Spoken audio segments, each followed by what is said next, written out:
نبی کریم صلی اللہ تعالی علیہ وسلم نے ارشاد فرمایا 3 لوگ ہیں جنہیں دیکھ کے رب مسکراتا ہے۔ یا رسول اللہ صلی اللہ علیہ وسلم وہ کون کون سے؟ تو محبوب فرمانے لگے ایک وہ بندہ ساری مخلوق سوئی ہے، آدھی رات ہے، رات کا پچھلا پہر ہے، اس نے اٹھ کے وضو کر لیا، مصلی پہ کھڑا ہو گیا خدا کی یاد میں، فرمایا اسے دیکھ کے رب مسکراتا ہے جو اس کی شان کے لائق ہے۔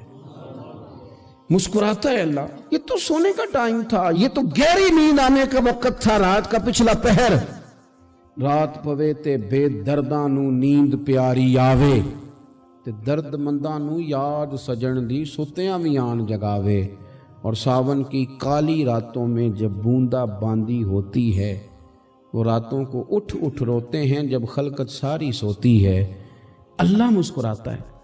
اور سننا میرے بھائی، میرے نبی پاک صلی اللہ تعالی علیہ وسلم فرماتے ہیں جب مسلمان نماز کے لیے صفیں بناتے ہیں نا، ترتیب لگ رہی ہوتی ہے، اب اللہ کی بارگاہ میں کھڑے ہوں گے، قیام کریں گے، رکوع کریں گے، سجود کریں گے، فرمایا جب مومن صفیں بناتے ہیں تو رب دیکھ کے مسکراتا ہے، مسکراتا ہے۔ کمال ہو گئے عروج بندگی کا، جب بندے کو دیکھ کے رب مسکرائے، خدا بندے سے خود پوچھے بتا تیری رضا کیا ہے، مسکراتا ہے۔ اور میرے نبی پاک علیہ السلام فرماتے ہیں جب مجاہد جہاد کے لیے صفیں سیدھی کرتے ہیں، آج تو یہ رب کے نام پہ مرنے ہی آ گئے، یہ صفوں میں کھڑے ہوں گے، ترتیب سے لڑیں گے، ترتیب سے گلا کاٹیں گے کافروں کا یا شہادت لیں گے۔ فرمایا جب جہاد کے لوگ صفیں بناتے ہیں تو رب انہیں دیکھ کے مسکراتا ہے۔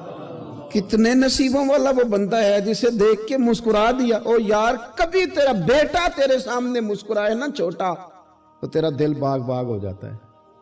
تیری ماں بیمار کسی ایک دن صحیح طرح ہنس پڑے تو طبیعت خوش ہو جاتی۔ مجھے بتاؤ نا جس کا رب بھی اسے دیکھ کے ہنس پڑے، جو اس کی شان کے لائق ہے، کیا اس بندے کے نصیبیں ہیں، کیا اس کے مقدر ہیں۔ آپ اس مقام پر اپنے آپ کو لائیں۔ اب دیکھیں نا، یہ حدیث ہم نے سن لی، اب ہم نے نا اس طرح صفحے نہیں بنانے جس طرح ساری دنیا، اب ذرا صفحے بھی شوق سے بنائیں گے، اب ذرا تھوڑا سا شوق پیدا کریں گے، بھئی یہ تو میں وہ کام کرنے لگا ہوں جسے دیکھ کے رب مسکراتا ہے۔ نبی پاک صلی اللہ علیہ وسلم نے فرمایا جب کوئی بندہ توبہ کرتا ہے نا، ہم توبہ کا رٹا لگاتے ہیں، یا اللہ میری توبہ، یا اللہ۔ اور توبہ کا تو مطلب یہ ہے کہ پچھلے گناہوں سے پکی توبہ، آج کے بعد یہ غلطی نہ کرنے کا پکا وعدہ۔ تو نے ساری شب برات رو کے گزاری ہے، بتا سویرے جھوٹ جوڑنے کا ارادہ ہے تیرا؟ آج کے بعد رشوت تو نہیں نہ لے گا، ملاوٹ تو نہیں نہ کرے گا، یہ توبہ ہے۔ اور اگر سارے کام اسی طرح کرنے تو پھر یہ توبہ کا رٹا ہے، جتنا مرضی لگاؤ۔ حضرت علی بن ربیعہ رضی اللہ تعالیٰ عنہ فرماتے ہیں میں مولا علی کے ساتھ تھا، مقام حرہ کی طرف جا رہے تھے، حضرت علی نے ہاتھ اٹھا کے دعا مانگی ہماری تعلیم کے لیے، ورنہ حضرت علی ہم صحابہ کو محفوظ عن الخطا تو مانتے ہیں نا۔ ہاتھ اٹھا کے کہا اے اللہ ہمارے گناہ بخش دے، تیرے علاوہ کوئی معاف کرنے والا نہیں۔ اور پھر حضرت علی آسمان کی طرف دیکھا اور دیکھ کے نا حضرت علی بن ربیعہ کو تو مسکرائے۔ حضرت علی بن ربیعہ کہنے لگے حضور مسکرائے کیوں ہو؟ فرمانے لگے ایک دن میں حضور کے ساتھ اسی طرح آیا تھا، اسی طرح حضور نے دعا فرمائی تھی ہماری تعلیم کے لیے، اور پھر حضور مجھے دیکھ کے مسکرائے تھے اور فرمایا جب کوئی بندہ رب کی بارگاہ میں اس طرح استغفار کرتا ہے تو رب مسکراتا ہے، اور مسکرا کے فرماتا دیکھ لو میرے بندوں کو پتا ہے کہ میرے علاوہ معاف کرنے والا کوئی نہیں، انہیں پتا ہے، تم اس کی بارگاہ میں رجوع تو لاؤ، آؤ تو صحیح دو آنسو لے کر۔ اقبال کہتے ہیں کہ موتی سمجھ کے شان کریمی نے چن لیا، قطرے دو گرے میرے اب کے انفال کے، دو میں نے آنسو بہائے تھے تو اس کے کرم نے تو موتی سمجھ کے چن لیا۔ سنو نا حضور اس استغفار کو، اللہ کو یار رات کو توبہ کر کے سونا چاہیے ہمیں۔ کچھ غلطیاں ہم کرنا نہیں چاہتے پر ہم سے ہو جاتی ہیں، کچھ دل ہم توڑنا نہیں چاہتے پر وہ ٹوٹ جاتے ہیں، ہماری مجبوری ہوتی ہے ٹوٹ جاتے ہیں۔ رات کو اس کی بارگاہ میں ہاتھ باندھ کے کشکول طلب دراز کر کے خوب استغفار پڑھنا چاہیے کہ مالک بندے ہیں نا کیا کریں، نفس کا ساتھ ہے، دنیا کا ساتھ ہے، خواہشات نفسانیہ، مالک معاف کر دے، درد سے توبہ، رسم نہ ہو، کہانی نہ ہو،